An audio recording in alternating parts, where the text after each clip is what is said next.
आज हम नज़ारा करते हैं अछबल मुग़ल गार्डन का। देखिए किस तरीके से बनाया गया है, इसको कैसे सजाया गया है। देखिए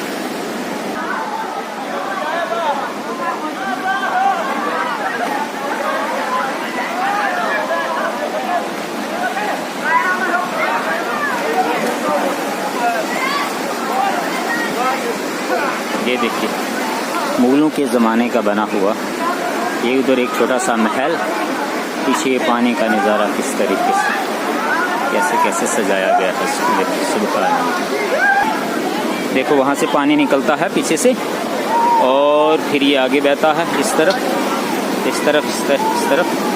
ये सारा मेन मेड है। देखो इस तरीके से पानी को रोक के बीच में बिल्डिंग्स को बनाया गया है और साइड में फूल वगैरह लगाए गए।